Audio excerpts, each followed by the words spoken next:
The Marvel Cinematic Universe is easily the biggest movie franchise out there, with several films released in a year, all making hundreds of millions and some even raking in billions in the box office. Ever since Robert Downey Jr. first donned the Iron Man suit in 2008, the love and popularity of superheroes is at an all-time high. Yet for all its dominance in other media like TV, comics, and toys, there's one part of the media web that hasn't really seen much Marvel action, and that's video games. Yes, there was the brilliant Spider-Man PS4 game last year, but bar that, the quality Marvel games have been few and far between. One of the more popular Marvel games was the Ultimate Alliance series. Originally made by Activision, the games were a fun, button-mashing, sort of Diablo-like sort of game that allowed you to play as your favourite heroes. The last entry in the series was around 10 years ago, and we haven't heard nothing since. Well, that was until the Video Game Awards last year.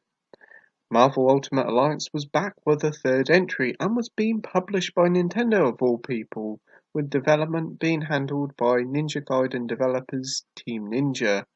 It seems strange and rather baffling to see the series returning after all these years, but here it is, so let's see if it was worth the wait. This game's story, even though it is a sequel, is set in a different universe to the previous games, and the town is essentially another retelling of the well-known Infinity War story. But unlike the comic and the movies, this version of the tale takes more chances and has a lot more fun with the story. Even though you've probably heard the Infinity War tale enough times, this version is different enough to enjoy, and it's amplified by the brilliant script and voice acting. The script is sharp and full of humour that the MCU is known for, as well as having plenty of nods for those hardcore Marvel fans with some nice cameos. As for the voice acting, the huge list of heroes and villains of the game are voiced perfectly, with plenty of voice actors sounding near identical to their big screen counterparts. Most noticeable characters are Nick Fury, Iron Man, and Rocket Raccoon. It's also great to see Yuri, who voiced Spider-Man in the PS4 game last year, returning to voice him here again, and he is the perfect voice actor for Spider-Man. Onto the gameplay now, and Black Order is a cooperative arcade brawler that's a bit Diablo, Lego, and Dynasty Warriors all mixed together with the Marvel franchise, and for the most part it works really well. Each character has two basic attacks, a light and heavy moves, which you have to spam to attack the various goons into submission. But that's not it, as there's synergy attacks, which are unique attacks for each character that utilises their special powers, which you can bonus up with other characters to do even more damage. There's also ultimate attacks which you press L and R, which can be stacked up with up to 4 heroes in play to do some real devastating damage. There's no denying that the game's combat is incredibly repetitive, like the Dynasty Warriors games. You have to mash the same couple of buttons again and again and again to defeat all the enemies in your way. But again, like the Dynasty Warriors franchise, as repetitive as it is, it's still incredibly fun and rather addictive, and I really enjoyed it. Each and every one of the game's playable characters have their own level and up system. Each time they level up, they get a skill point, and every few level ups, you gain a new skill. Plus, you can also upgrade your abilities to do more damage and the like. It isn't just that, but there's a huge skill tree that you can use to upgrade all your character stats at once, and whilst they don't add too much, it does take a while to get all the upgrades, and it is nice to have it nevertheless. When it comes to the actual stages in the game, they kind of play out a bit similar to the LEGO games, as you're following a rather linear level designed, beating up loads of enemies in your way. But there's a nice selection of puzzles that aren't too taxing and light platforming that does allow for a bit of variety in levels. Each level contains a couple of bosses per level and they're blast to play through, and whilst each boss all boils down to pretty much the same technique, the boss attack patterns can provide a tough fight at times.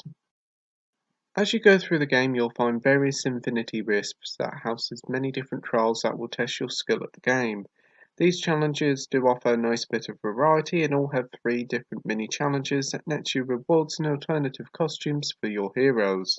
You'll find a load through the main game, but a lot of these challenges are quite challenging, so you're best off to leave them until you've leveled up your character more and probably completed the main game. When it comes to the roster of playable characters in the game, Ultimate Alliance 3 features a huge list of superheroes and anti-heroes. The huge list is well over 30, including the Guardians of the Galaxy, the Avengers, Spider-Man, Deadpool and Doctor Strange, whilst also having a few lesser-known characters like Luke Cage, Miss Marvel, Nightcrawler and Elsa Bloodstone. The latter character I haven't even heard of before. You'll start off the game with just the Guardians of the Galaxy, but you'll soon be joined by the Avengers, Spider-Man. Heck, the game just keeps throwing the kitchen sink at you with the amount of playable characters. It's really impressive and a great way to keep players interested. As for the length of the game, Ultimate Alliance 3 is a rather lengthy affair, taking you around the 10 to 15 hour mark to reach the game's conclusion. But that's not it, you've got your Infinity Rift challenges with loads of different tasks and unlockables to get, as well as leveling up your characters and a harder difficulty mode, so there's plenty to keep you coming back for more. One of the most iconic things about the Marvel Ultimate Alliance series is its couch co-op, and thankfully it's back here for the Black Order. Up to 4 players can join in on the game, and the best thing is you only need one Joy-Con per player, so no hunting around or buying extra controllers. Playing with 4 players is a blast, and certainly a fantastic fit for the Switch with its emphasis on local multiplayer. Multiplayer's not all great, however, as when playing with 4 players it can be really rather hard to see your character on the screen, as it can get really rather hectic.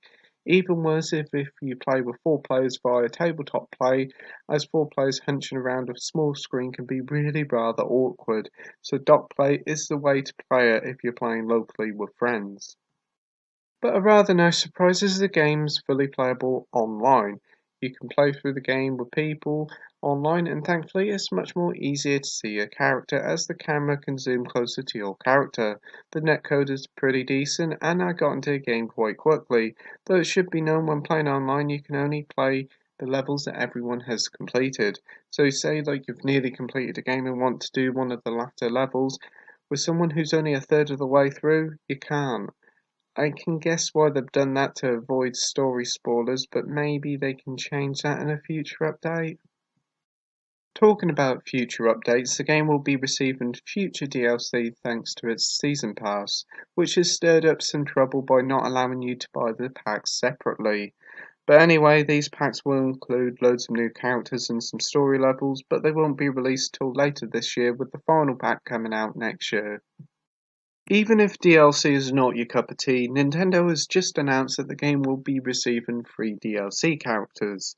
The game launched with Loki as a playable character, and next month Cyclops and Colossus will be joining the roster for free. It's unknown whether there'll be some more free characters coming, but I should imagine there will be, so good on Nintendo and Team Ninja for doing this. Presentation-wise, Ultimate Alliance 3 takes a different approach to artistic design. Instead of going for a more gritty and realistic look of the originals, what we have here is a more similar look to the comics and cartoons, and I must admit I really like the look of the games. Levels are detailed with some rather nice looking backgrounds, and the character models are detailed enough. It may not be the most graphically impressive title on the Switch, but there's no denying that it does have its moments. When playing in dock mode, the game runs at 1080p, but it looks like it can vary a bit in busier moments, and the frame rate is locked at 30 FPS, and for the most part it does stick to it, though when playing in multiplayer it can drop to the mid-20s, which is kinda understandable with a lot going on. As for portable play, it's a little bit less impressive. Whilst the resolution does aim for 720p, it does quite regularly drop at times, and for the frame rate it tries for 30 FPS, but alas in single player it's stuck to the low to mid 20s, and it's about the same for multiplayer as well, which is a shame. Conclusion time now, and Marvel Ultimate Alliance 3 The Black Order is a welcome return for the long absent series, and good job on Nintendo for reviving it.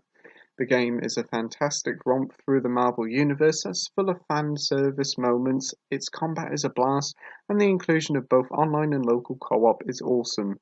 Yes, some folks will find the game far too repetitive, and yes, there are frame rate problems and camera issues, but it's only small in the grand scheme of things, and it's yet again another top tier Switch exclusive.